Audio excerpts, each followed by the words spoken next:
નમસ્કાર વિદ્યાર્થી મિત્રો, વર્લ્ડ ઇન બોક્સ આપ સૌનું હાર્દિક સ્વાગત છે.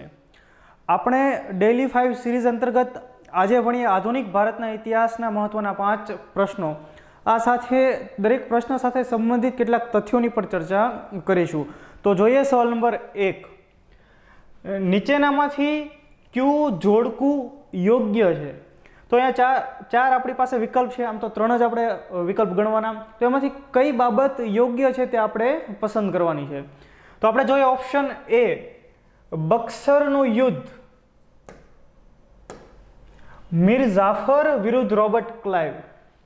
ઓપ્શન બી, વાંડી વાશનું યુદ્ધ, ફ્રેન્ચો વિરુદ્ધ બ્રિટિશ ઈસ્ટ ઇન્ડિયા કંપની, જલિયાવાલાનું યુદ્ધ, ડેલહાઉસી વિરુદ્ધ ઈસ્ટ ઇન્ડિયા કંપની. અને ઓપ્શન ડી, ઉપરના પૈકી એક પણ નહીં. હવે પ્રશ્ન જોતા પહેલા આપણે ઓપ્શન સી ઉપર નજર ફેરવીએ કે જલિયાવાલાનું યુદ્ધ, ડેલહાઉસી વિરુદ્ધ ઈસ્ટ ઇન્ડિયા કંપની. હવે ડેલહાઉસી ભારતના ગવર્નર જનરલ હતા. એનો સમયગાળો હતો 1848 થી 1856. આ સમયગાળા દરમિયાન તેઓ આવેલા. જ્યારે જલિયાવાલા બાગનો હત્યાકાંડ થાય છે 1919માં, 13 એપ્રિલ 1919માં. એટલે જલિયાવાલા બાગના હત્યાકાંડ વિશે એક અલગ લેક્ચર વર્લ્ડ ઇન બોક્સની યુટ્યુબ ચેનલ પર છે. એટલે ઓપ્શન સી તો આવે નહીં, આપણને ખ્યાલ પડી જાય. ત્યાર પછી 2 વિકલ્પ રહ્યા, બક્સરનું યુદ્ધ અને વાંડીવાશનું યુદ્ધ. હવે આપણે જોઈએ બક્સરના યુદ્ધ વિશે. હવે દોસ્તો, આ બક્સરનું યુદ્ધ 22 ઓક્ટોબર 1764ના રોજ લડવામાં આવેલું. બિહારની અંદર એક બક્સર નામનું ગામ છે ત્યાં. દોસ્તો, તમે એક બીજી બાબત પણ યાદ રાખો, બીજું પણ એક બક્સર છે જે ઉત્તર પ્રદેશના ઉન્નાવ જિલ્લામાં આવેલું છે. પરંતુ આ જે બક્સરનું યુદ્ધ જ્યાં થયેલું તે બક્સર વર્તમાનની અંદર ક્યાં છે? બિહારની અંદર છે. બિહાર અને ઉત્તર પ્રદેશની સરહદે પણ બિહાર રાજ્યની અંદર આવેલું છે. હવે 22 ઓક્ટોબર 1764ના રોજ આ બક્સરનું યુદ્ધ લડાયું. હવે એ બક્સરનું યુદ્ધ કોની વચ્ચે લડાયું? તમે થોડીક એ બાબતોને યાદ કરો. હવે બક્સરના યુદ્ધની અંદર કોણ લડ્યા હતા? તો એના માટે થોડુંક પ્લાસીનું યુદ્ધ પણ સમજવું જરૂરી છે. 23 જૂન 1757ના રોજ પ્લાસીનું યુદ્ધ થાય છે. ત્યારબાદ અંગ્રેજો મીર જાફરને બંગાળનો નવાબ બનાવે છે. ઘટના શું થાય કે મીર જાફર બંગાળનો નવાબ બન્યો, કેમ કે મીર જાફર તેમાં ફૂટી જાય છે. પરંતુ અંગ્રેજોની મહત્વાકાંક્ષા વધારે હતી, તેઓ વધુ ધન ઈચ્છતા હતા. એટલે મીર જાફરના બદલે મીર કાસિમને બંગાળનો નવાબ બનાવે છે. પરંતુ મીર કાસિમ પોતે વફાદાર નીકળે છે દેશ પ્રત્યે. એણે શું કહ્યું અંગ્રેજોને કે તમારે જો ભારતની અંદર વ્યાપાર કરવો હશે તો ટેક્સ ભરવો પડશે. એટલે કે પોતે બંગાળનો નવાબ છે. બંગાળનો નવાબ એને બનાવ્યો કોણે? તો કે અંગ્રેજોએ. અને કોની સામે પડે છે? અંગ્રેજોની સામે પડે છે કે તમારે જો અહીંયા વ્યાપાર કરવો હોય તો ટેક્સ ભરવો પડશે. એટલે મીર કાસિમને બદલીને એની સામે યુદ્ધ કરીને ફરી પાછો બંગાળનો નવાબ કોને બનાવવામાં આવે છે? મીર જાફરને બનાવવામાં આવે છે. અહીંયા એક બાબત આપણે યાદ રાખીએ કે બક્સરના યુદ્ધ સમયે બંગાળનો નવાબ કોણ હતો? તો મીર જાફર હતો.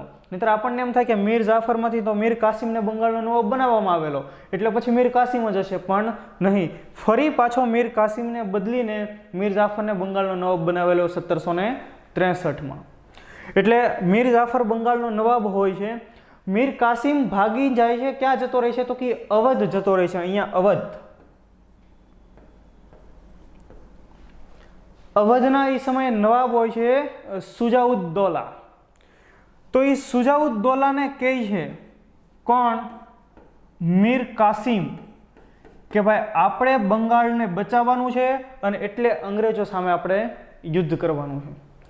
સુજાઉદ્દૌલા કે કોઈ વાંધો નહીં, આપણે એક કામ કરીએ, આપણે બે તો છીએ જ. અવધના નવાબ સુજાઉદ્દૌલા કે હજી એક વધુ દિલ્હીના બાદશાહને પણ આપણે યાદ કરીએ. તો એ સમયે દિલ્હીના બાદશાહ હોય છે શાહ આલમ બીજા, જેને બાદશાહ આલમ દ્વિતીય તરીકે પણ ઓળખવામાં આવે છે. તો બક્સરનું યુદ્ધ કોની વચ્ચે થાય છે? શાહ આલમ બીજા, અવધના નવાબ સુજાઉદ્દૌલા, મીર કાસિમ, આ ત્રણેય ભેગા મળીને અંગ્રેજોને વિરુદ્ધમાં યુદ્ધ લડે છે. આ અગાઉના અમુક લેક્ચરમાં પણ આપણે બક્સરના યુદ્ધ વિશે ચર્ચા કરેલી છે અને આ ત્રણેયની સેના લડી હોવા છતાં પણ અંગ્રેજોનો વિજય થાય છે અને આ લોકોનો પરાજય થાય છે. તો તમે લોકો કમેન્ટ બોક્સની અંદર ખાસ લખશો કે આમાં અંગ્રેજોનું નેતૃત્વ, બક્સરના યુદ્ધના અંગ્રેજોનું નેતૃત્વ કોણે કર્યું હતું.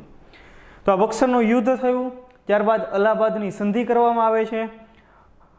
બાદશાહ આલમ દિલ્હીના નવાબને પકડવામાં આવે છે. અલ્હાબાદની સંધિની અંદર ઘણી બધી એવી ચર્ચાઓ થાય છે કે ભાઈ અંગ્રેજોને બંગાળ, બિહાર અને ઓડિશા આ ત્રણ પ્રાંતોની દીવાની સત્તા એટલે કે મહેસૂલ ઉઘરાવવાની સત્તા પણ આપવામાં આવે છે.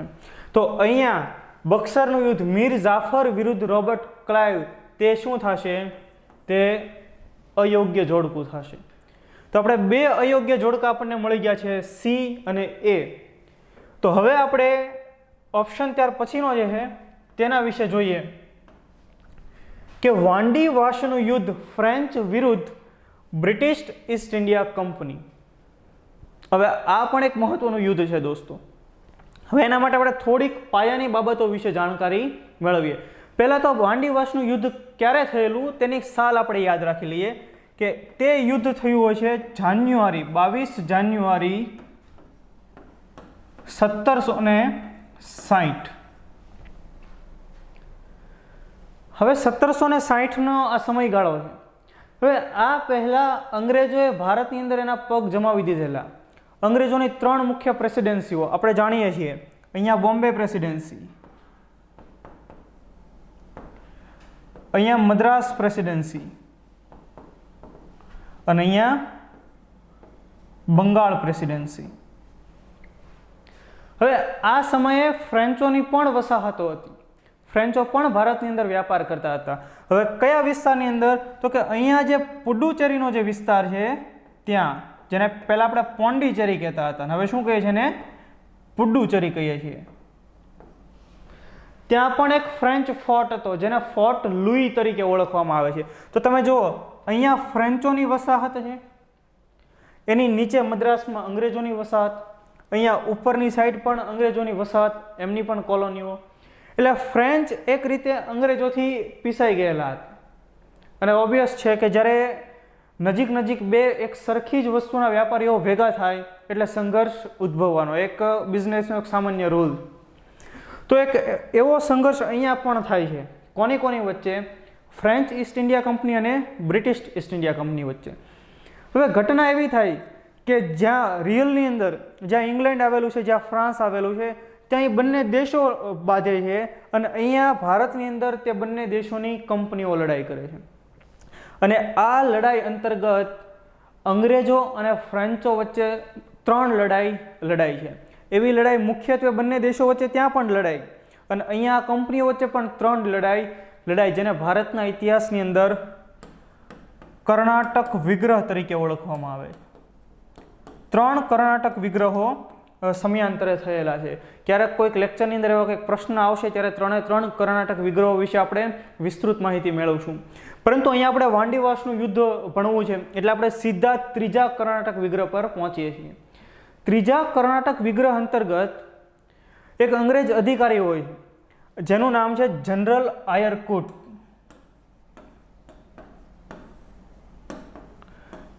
આ જનરલ આયરકૂટ કે જે બ્રિટિશ ઈસ્ટ ઇન્ડિયા કંપની વતી લડતા હોય છે અને એની સામે એક ફ્રેન્ચ અધિકારી પણ હોય છે, કોમ્ટે ડી લાલી.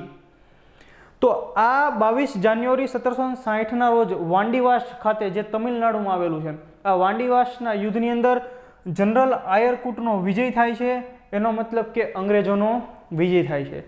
ત્યાં પણ ઇંગ્લેન્ડ અને ફ્રાન્સ વચ્ચે સંધિઓ થાય છે અને અહીંયા પણ આ કંપનીઓ પણ યુદ્ધ પૂર્ણ જાહેર કરે છે. ત્યારબાદ એક એવી સમજૂતી કરવામાં આવે છે કે જે પોંડિચેરી કે અન્ય પ્રાંતો કે જે ફ્રેન્ચો પાસેથી જીતી લેવામાં આવેલા હતા તે અંગ્રેજો તેમને પરત સોંપી દેશે. અને બદલામાં શું? તો કે ફ્રેન્ચ લોકો ભારતની અંદર માત્ર વ્યાપાર કરશે, જ્યારે વહીવટ કોણ કરશે? તો કે અંગ્રેજો કરશે. આમ આ વાંડીવાસના યુદ્ધ બાદ, ત્રીજા કર્ણાટક વિગ્રહ બાદ અંગ્રેજ પ્રજા ભારતની અંદર સર્વોપરી બને છે. આ સિવાય અન્ય યુરોપિયન પ્રજાઓનો પણ કેવી રીતે નાશ થયો એના વિશે પણ ક્યારેક કોઈક લેક્ચરની અંદર ચર્ચા કરશું. પરંતુ આ વાંડી વાસનું યુદ્ધ ભારતના ઇતિહાસ માટે ખૂબ મહત્વનું યુદ્ધ છે. 1760માં લડાયું કે જ્યાંથી ભારતની અંદર અંગ્રેજો સર્વોપરી બને છે. તો અહીંયા શું લખ્યું છે? ફ્રેન્ચ અને બ્રિટિશ ઈસ્ટ ઇન્ડિયા કંપની. તો નીચેનામાંથી કયું જોડકું યોગ્ય છે? એટલે આપણો જવાબ સાચો શું થશે? Option B. આઈ હોપ કે તમને આ બધી બાબતો વિશે ખ્યાલ આવ્યો હશે. ત્યારબાદનો સવાલ જોઈએ આપણે કે બ્રિટિશરોએ ગેરવહીવટના બહાના હેઠળ નીચેનામાંથી કયા રજવાડાને ખાલસા કર્યું હતું? ખાલસા કરવું એટલે પચાવી પાડવું. તો આપણે ખાસ એક વ્યક્તિને યાદ રાખીએ કે જેણે ભારતની અંદર ખાલસા નીતિ અપનાવી હતી. તો હમણાં આની પહેલાના જ સવાલની અંદર આપણે જેની ચર્ચા કરી, ડેલહાઉસી. ડેલહાઉસીએ એક પોતે વિસ્તારવાદી નીતિ ધરાવતો હતો. એનું મગજ જ વિસ્તારવાદ તરફ પ્રેરાયેલું હતું. ભારતમાં બ્રિટિશ સામ્રાજ્ય કેવી રીતે ફેલાય, બ્રિટિશ ઈસ્ટ ઇન્ડિયા કંપનીનું સામ્રાજ્ય કેવી રીતે ફેલાય તે દિશામાં જ તે હંમેશા વિચારતો. એટલે ભારતના પ્રાંતો પચાવી પાડવા માટે થઈને એણે એક ખાલસા નીતિ અમલમાં મૂકેલી. હવે ડેલહાઉસીની ખાલસા નીતિ શું કહેતી? તો કે ખાલસા નીતિ અંતર્ગત ભારતના રજવાડાઓ અલગ અલગ બહાના હેઠળ પચાવી પાડવાના. જેમ કે ડેલહાઉસી કે જે 1848માં આવે છે અને 1856 સુધી ભારતનો ગવર્નર જનરલ રહી છે. તો એણે કયા કયા બહાનાઓ રાખ્યા હતા? તો પહેલું કે ભાઈ તમે કોઈ પણ રાજા છે કે જેને કોઈ સંતાન નથી તો તે શું કરશે? તો કે દત્તક પુત્ર લઈ લેશે, જેથી કરીને તેનું રાજ્ય તેને સોંપી શકે અને ત્યાંથી આગળ રાજ્યનું શાસન થઈ શકે. તો ડેલહાઉસીએ ના પાડી દીધી કે ભાઈ કોઈ પણ રજવાડું હવે દત્તક પુત્ર લઈ શકશે નહીં, કોઈ રાજા દત્તક પુત્ર લઈ શકશે નહીં. જે કોઈ રાજાને એના સંતાનો નથી તો એને દત્તક નથી લેવાના, પરંતુ તે રજવાડું હવે તેનો દરેક વહીવટ કોણ કરશે? બ્રિટિશરો કરશે. તો આવી રીતે દત્તક પુત્ર નામંજૂર કરીને ખાલસા કરવામાં આવતા. બીજું કારણ શું? કે ભાઈ કોઈ એવું રજવાડું કે જે નામ માત્રની સત્તા ધરાવે છે. જેમ કે આપણે બંગાળની વાત કરીએ, એ સમયે બંગાળના નવાબ એક રીતે નામના જ નવાબ રહી ગયેલા. તો એમને થોડું ઘણું પેન્શન આપી દેવામાં આવે અને ત્યારબાદ એમનું રાજ્ય, એમનું જે રજવાડું છે તે લઈ લેવામાં આવે. તો નામ માત્રની સત્તાઓ એને દૂર કરી દેવામાં આવે. ત્રીજું બહાનું ગેરવહીવટના બહાના હેઠળ. હવે અંગ્રેજો આપણને શીખવાડશે કે તમે લોકો વહીવટ વ્યવસ્થિત રીતે નથી કરી શકતા. કોઈ રાજાને કહેશે કે ભાઈ તમારા પ્રાંતનો વહીવટ તમે વ્યવસ્થિત નથી કરતા એટલે એ વહીવટ અમે કરશું. એટલે ગેરવહીવટના બહાના હેઠળ. ત્યાર પછી એક ચોથું પણ કારણ છે, ઉઘરાણી, કરજની ઉઘરાણી. કરજ એટલે દેવું. તમે આગળ કદાચ ઇતિહાસની અંદર જાણતા હશો અમુક બાબતો, જેમ કે વેલેસ્લીની સહાયકારી યોજના. હવે સહાયકારી યોજનાથી ઘણા બધા રજવાડાઓ અંગ્રેજોના દેવામાં આવી ગયેલા. તો જે રજવાડાઓ અંગ્રેજોના નાણાં નથી ચૂકવી શકતા એની પાસેથી એનું રાજ્ય લઈ લેવામાં આવતું હતું. તો કરજની ઉઘરાણીના બહાના હેઠળ. તો આવી ઘણી બધી બાબતો હેઠળ અંગ્રેજો ભારતના રજવાડાઓ પાસેથી તેનો પ્રાંત, તેનું રજવાડું પચાવી પાડતા હતા. તો અહીંયા એવો જ સવાલ પૂછવામાં આવ્યો છે કે બ્રિટિશરોએ, બ્રિટિશરો એટલે મુખ્યત્વે કોણ? ડેલહાઉસી. ગેરવહીવટના બહાના હેઠળ નીચેનામાંથી કયા રજવાડાને ખાલસા કર્યું હતું? તો ખાસ આપણે બાબત યાદ રાખીએ કે આ પ્રશ્નોનો જવાબ થશે અવધ. કે અવધને ગેરવહીવટના બહાના હેઠળ ખાલસા કરવામાં આવેલું. ત્યાર પછી ઝાંસીને પણ દત્તક પુત્ર નામ મંજૂર કરીને ખાલસા કરવામાં આવેલું.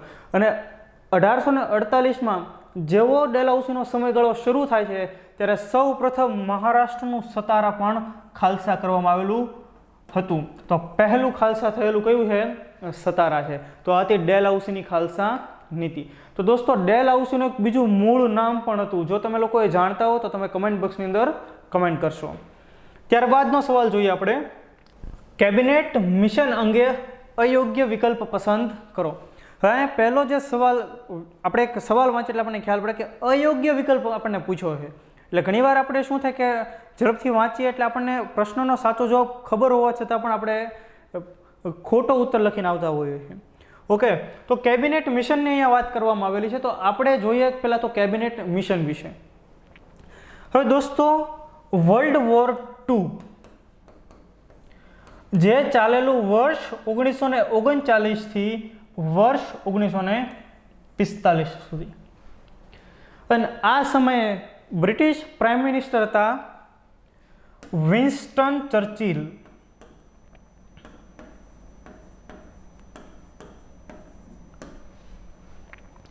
હવે જ્યારે વર્લ્ડ વોર II એના અંતિમ દોરમાં હતું, એટલે કે વર્ષ 1944-45નો સમયગાળો, એટલે આ યુદ્ધમાં બ્રિટિશરોની હાર થાય એમ હતી. પરંતુ વિન્સ્ટન ચર્ચિલને કારણે તે હાર ન થઈ, પરંતુ એક લેવલ પર આવી ગયા કે ભાઈ અતિશય ખરાબ નુકસાની એમને ન થઈ, પરંતુ ઘણી બધી ખુવારી છતાં પણ બ્રિટિશરોને થઈ હતી. છતાં પણ વિન્સ્ટન ચર્ચિલ એક હીરો તરીકે આ વિશ્વ યુદ્ધની અંદર ઉભરી આવેલા. હવે ત્યારબાદ બ્રિટનની અંદર ચૂંટણી થાય છે અને તેના પરિણામો કંઈક એવા આવે છે કે વિન્સ્ટન ચર્ચિલની હાર થાય છે. નહીતર સામાન્ય રીતે જે વડાપ્રધાનના સમયગાળાની અંદર કોઈ યુદ્ધ થાય તે યુદ્ધમાં તે વડાપ્રધાન એક હીરો તરીકે ઉભરી આવે, ત્યાર પછી એવું બને કે જે તે ચૂંટણીની અંદર તે વડાપ્રધાનને જંગી બહુમત મળે. પરંતુ અહીંયા અંગ્રેજ લોકો હોશિયારી રાખી કે ભાઈ આપણે જો અત્યારે વિન્સ્ટન ચર્ચિલ જે યુદ્ધમાંથી જીતીને આવ્યા છે, જો એને વડાપ્રધાન બનાવશું તો એક સરમુખત્યાર બની જશે. એના બદલે તેઓએ લેબર પાર્ટીના ક્લેમેન્ટ એટલીને વડાપ્રધાન બનાવ્યા.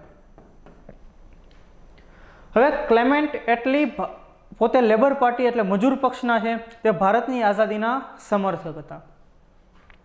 હવે 39-45માં આ યુદ્ધ થયું.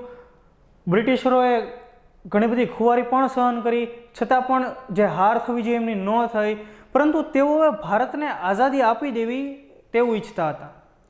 પરંતુ એક પ્રશ્ન શું સર્જાય છે કે ભારતની અંદર સરકાર કોણ રચે, સરકારનું ગઠન કેવી રીતે થાય? એમ કે એક તરફ ભારતની અંદર છે ભારતીય રાષ્ટ્રીય કોંગ્રેસ કે જે ભારતની સૌથી જૂની પાર્ટી છે, ભારતમાં એનું સારું એવું વર્ચસ્વ છે, જ્યારે બીજી એક લીગ જેને આપણે મુસ્લિમ લીગ કહીએ છીએ તે એક અલગ પ્રાંતિ છે. એટલે 45ના અને એની પછીના થોડા ઘણા સમયગાળાની અંદર પણ ઘણી બધી યોજનાઓ આવી, જેમ કે સી રાજગોપાલાચારી યોજના. ભારતના વાઇસરોય વેવેલે એક વેવેલ પ્લાન, વેવેલ યોજના પણ રજૂ કરેલી, તે પણ નિષ્ફળ જાય.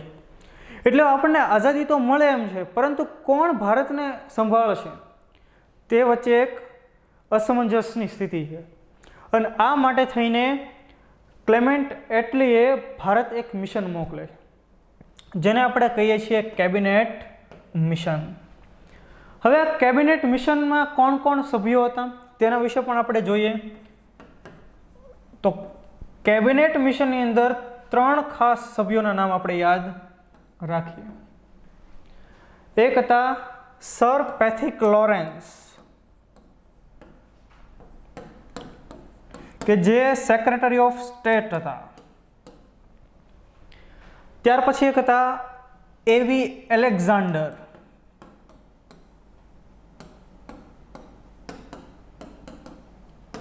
જેનું પૂરું નામ છે આલ્બર્ટ વિક્ટર એલેક્ઝાન્ડર, જે એક નેવીના વડા રહી ચૂકેલા. અને ત્યાર પછી એક ત્રીજા વ્યક્તિ હતા સર સ્ટેફર્ડ ક્રિપ્સ, જે ક્રિપ્સ મિશન વખતે જે સર સ્ટેફર્ડ ક્રિપ્સ આવેલા તે. પહેલાં તો આપણે એને સમજીએ કેમ કેબિનેટ મિશન કહેવામાં આવ્યું, કેમ કે આ 3 સભ્યો બ્રિટનની કેબિનેટના સભ્યો હતા. એટલે આ મિશનને the United Kingdom cabinet mission તરીકે પણ ઓળખવામાં આવે છે. હવે કેબિનેટ મિશનનું મુખ્ય કામગીરી શું? ભાઈ ભારતની અંદર ભારતને એક તો આઝાદી આપણે આપવી છે, તો ભારતમાં કેવી રીતે સરકારનું ગઠન થાય, તો આવા કેટલાક પ્રસ્તાવો સાથે તેઓ ભારત પધારેલા. તો હવે આપણે આ પ્રશ્નના ઉત્તરો જોઈએ, વિકલ્પો જોઈએ. તો ઓપ્શન એ પ્રાંતોનું એકત્રીકરણ, તો કે હા, કેબિનેટ મિશનમાં એ જોગવાઈ કરવામાં આવેલી. કેબિનેટ મિશન શું કહે? ભારતની અંદર ઘણા બધા બ્રિટિશ પ્રાંત છે અને ઘણા બધા દેશી રિયાસતો અથવા દેશી રજવાડાઓ છે. તો આ બંનેને એક કરીને એક સમવાયી તંત્રનું ગઠન કરવામાં આવે અને અખંડ ભારત બનાવવામાં આવે. તો એવું એમણે વાત કરેલી કે પ્રાંતોનું એકત્રીકરણ તે સાચું છે. ત્યાર પછી ભારતીય સભ્યો ધરાવતું વચગાળાનું મંત્રીમંડળ, કે ભાઈ સરકાર ચલાવવા માટે મંત્રીમંડળ જોશે, તો એ ભારતીય સભ્યોનું બનેલું હોય વચગાળાનું એવું મંત્રીમંડળ પણ બનાવીએ.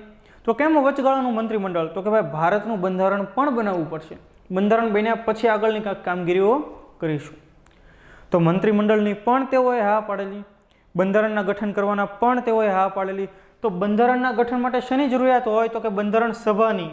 તો અહીંયા જો સંવિધાન નિર્માણનો અધિકાર તેનો ઉલ્લેખ પણ કેબિનેટ મિશનમાં હતો અને કેબિનેટ મિશનની ભલામણને આધારે જ બંધારણ સભાનું ગઠન કરવામાં આવે છે અને ભારતનું બંધારણ બને છે. ત્યાર પછી હજી એક અહીંયા વિકલ્પ આપ્યો કે પાકિસ્તાનની સ્વીકૃતિ. પાકિસ્તાનની સ્વીકૃતિનો અર્થ શું થાય કે ભારતના ભાગલા.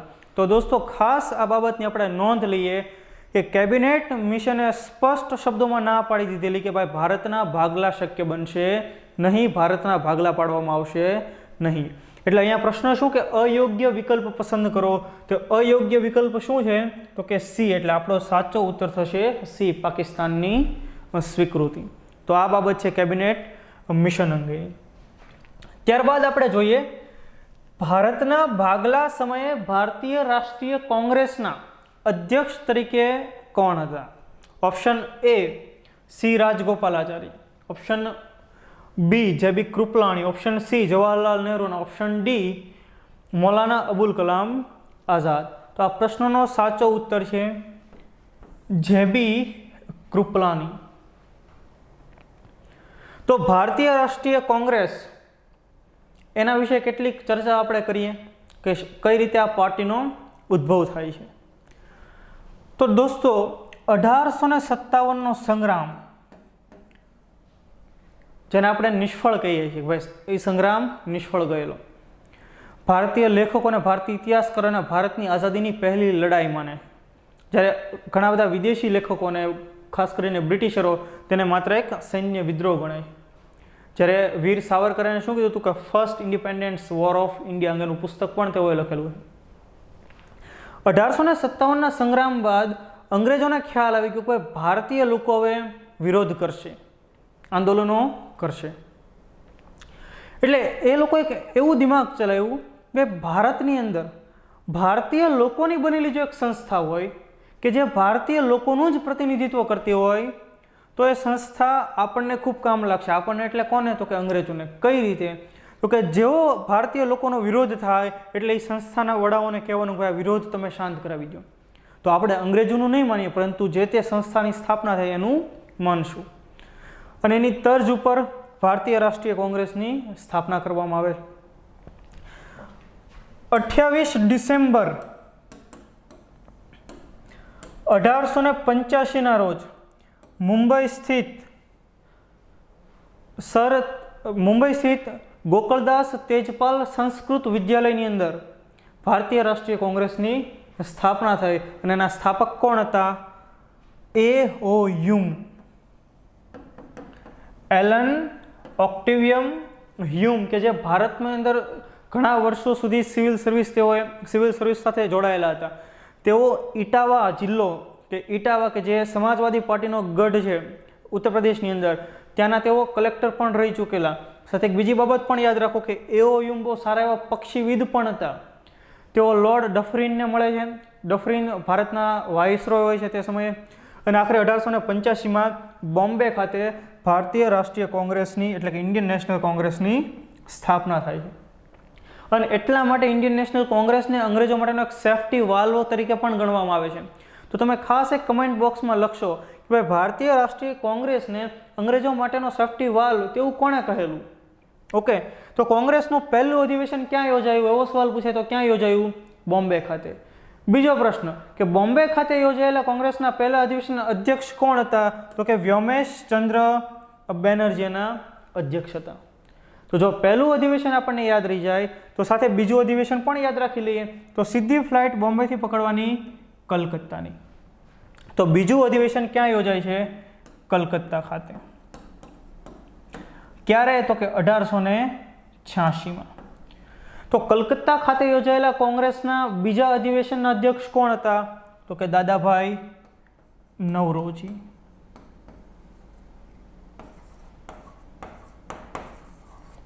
તો આ બીજું અધિવેશન પણ આપણને યાદ રહી જાય.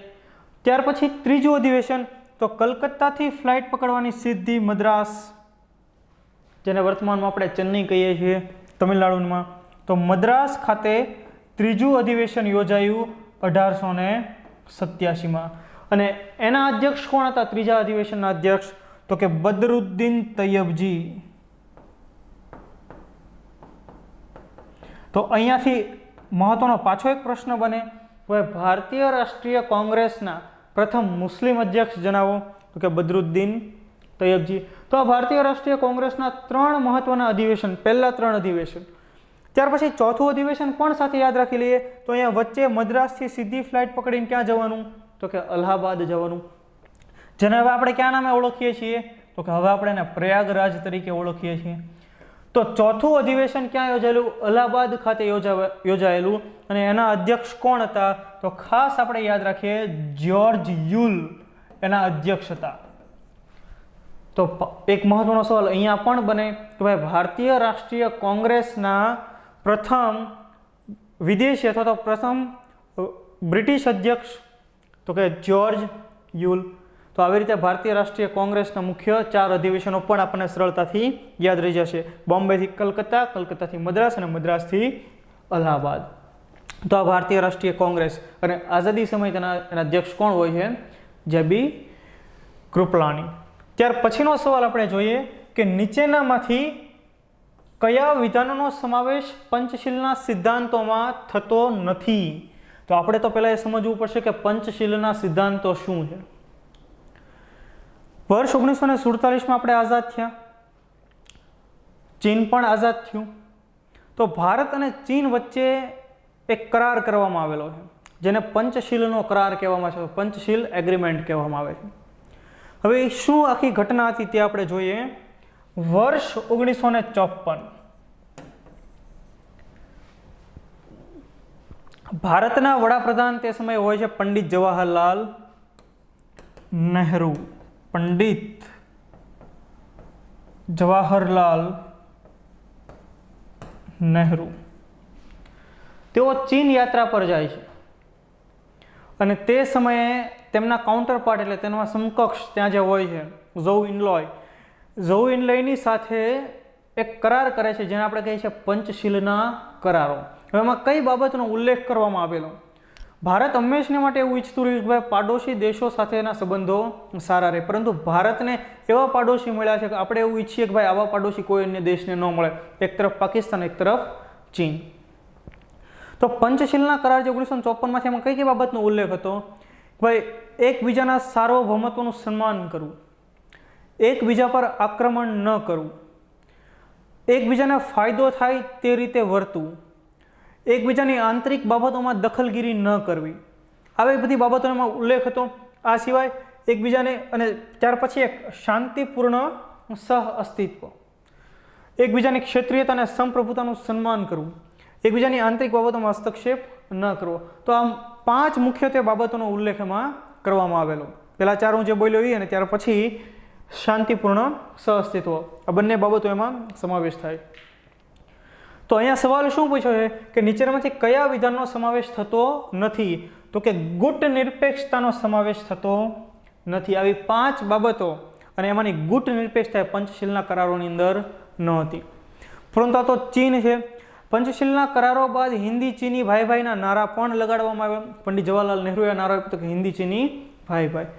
પરંતુ વર્ષ 1954માં જ ચીને એક નકશો જારી કર્યો, અને આ ચીન દ્વારા જેનો નકશો જારી કરવામાં આવ્યો એમાં ભારતના કેટલાક પ્રાંતને તેઓએ ચીનનો ભાગ દર્શાવ્યો. આપણને સૌને ખ્યાલ છે કે ભાઈ એશિયાની અંદર એક ચીન જ એક એવો દેશ છે કે જે સામ્રાજ્યવાદી નીતિ ધરાવે છે, જે પહેલેથી એની નીતિ રહેલી છે. તો ભારત અને ચીન વચ્ચેની જે બોર્ડર છે, જેને આપણે શું કહીએ છીએ, મેકમોહન રેખા અથવા તો મેકમોહન લાઈન.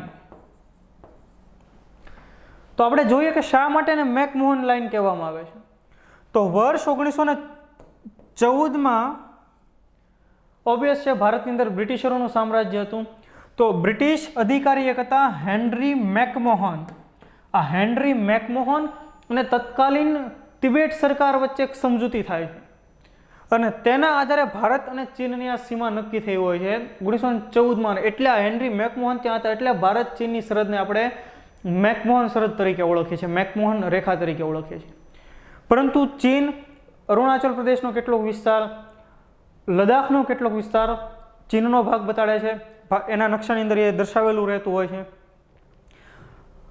1954માં એ નકશોને જારી કર્યો, ત્યારબાદ ભારતે આપત્તિ પણ દર્શાવી, ત્યારબાદ વિવાદ થોડો ઘણો શરૂ થાય અને વર્ષ 1962માં તેઓએ ભારત પર યુદ્ધ પણ થોપી બેસાડ્યું, જેમાં ભારતનો પરાજય પણ થાય છે. તો દોસ્તો ક્યારેક કોઈક લેક્ચરની અંદર ભારત ચીન યુદ્ધ વિશે પણ ચર્ચા કરીશું. વર્તમાનમાં આપણે જે પંચશીલના સિદ્ધાંતો વિશે, તો એમાં આપણે જોયું કે નીચેનામાંથી કોનો સમાવેશ નથી થતો, તો કે ગુટ નિરપેક્ષતાનો સમાવેશ થતો નથી. તો આ ડેઇલી 5ના મુખ્ય 5 પ્રશ્નો. આઈ હોપ કે તમને ઘણી બધી બાબતો જાણવા મળી હશે. Thank you very much.